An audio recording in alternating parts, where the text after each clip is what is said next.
We're coming to you from the Cambridge House Resource 2012 conference here in Vancouver, BC. I have Mr. Mickey Fulp, the Mercenary Geologist, ladies and gentlemen. The newsletter writer, featured speaker, raconteur. How are you, Mick? I'm doing very well, Shelley. Thank you. Always good to have you back. Good to see you at a conference. I do about 15 a year, which is probably about 1/5 of the number you do, but 15's enough for me. I understand. Okay. What are you talking about at this conference? Talking about natural gas. The title of the talk is What is Up or Down in the Natural Gas Market? Now that's interesting, coming from you, because to me, natural gas, oil and gas, is more of a non-typical resource that you hear about at a resource conference like Cambridge House. Well, the junior resource sector is very geared toward metals.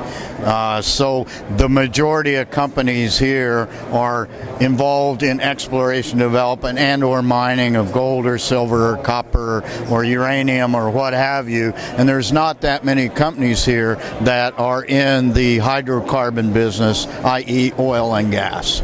So now, I want my audience out there that is interested in hearing about natural gas the answer to the following question.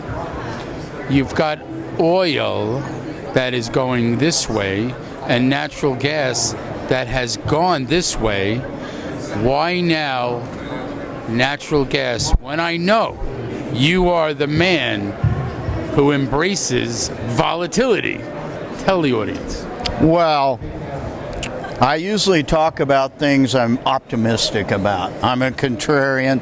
I think you were trying to lead me into my contrarian view of why maybe natural gas is a good speculation. Au contraire, absolutely not. Oil goes this way, gas is going this way. The real problem in North America, especially in the United States, we found too much natural gas, and we do not have the infrastructure to transport that natural gas, to process that natural gas, to store it, to use it. Therefore, all these gas wells are shut in that it's just not economic to produce. Oil rigs are going up, gas rigs drilling are going down. So I have been looking at the natural gas sector now for over 3 years, waiting to move in. I'm still waiting. I'm not making the move. So I am very negative, bearish on natural gas. In the near term, I am bullish on natural gas, but so far out that I will not speculate in any stocks in the sector at this time. I know what you're saying.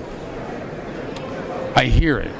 I also know that this abundance of natural gas could literally change the entire complexion of the energy factor in the United States from an underabundance of oil, so to speak, to utilization of this overabundance of natural gas. Now, what in particular is holding that back?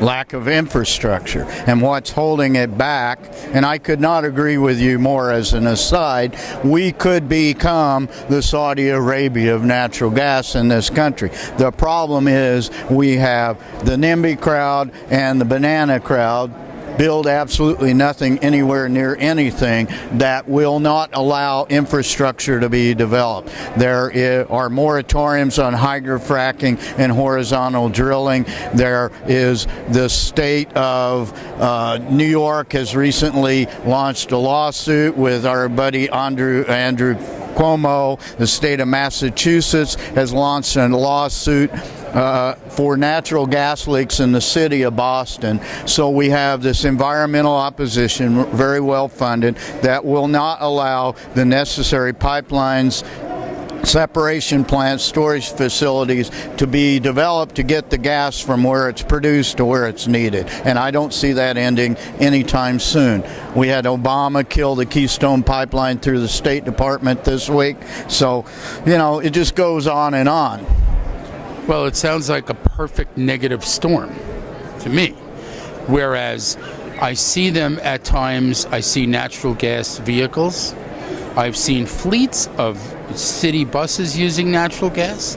I mean, if you were running the Energy Department of the United States, the DOE, what could you do to use more natural gas? Well, you could allow and you could enhance the build out of the infrastructure, and that's what's missing.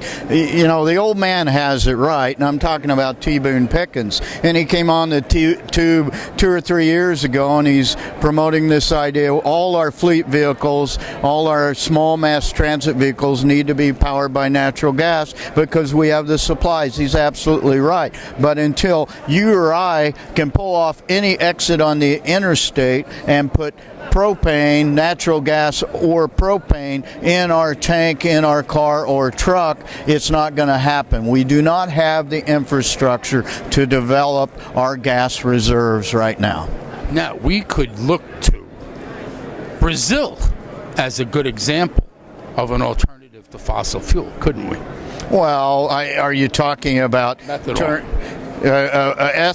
And that, in my opinion, is a total boondoggle. It costs more money to take food. We're using food for fuel. Why do you think corn prices are so high? We need to be feeding people with corn, not converting it to ethanol, and have a mandated 10% ethanol content in all of our gasoline, which damages our internal combustion engines to begin with, and we're using food for fuel. So I don't buy Brazil and the whole ethanol thing, and we have a very big program in the United States subsidizing corn growers to make ethanol. It makes no sense in the world. Let me ask you another question. Mercenary Geologist, ladies and gentlemen. Don't the same oil companies that control oil also control the natural gas in the United States? Well, and that's a good point, and that's a bit of a contrarian view here, because what we're seeing more and more are the big majors are moving into gas plays. So maybe that tells you it's coming. All I'm doing, Shelley, I'm sitting on the sidelines waiting for this to come. It will come. It has to come. You know, we have the means in the United States to become energy independent. Well, we're cooking with it. Natural gas and uranium. And heating homes with it. The end goal. The question is, do we have the will? And under this administration, and I'm not going to completely beat up on Obama and the Democrats, because this has been going on since the first oil embargo in 1973 with Nixon, and it's gone on with every president, Republican or Democrat, since. We don't have the will to become energy independent. Ladies and gentlemen, the Mercenary Geologist, Mickey Fulp. Website?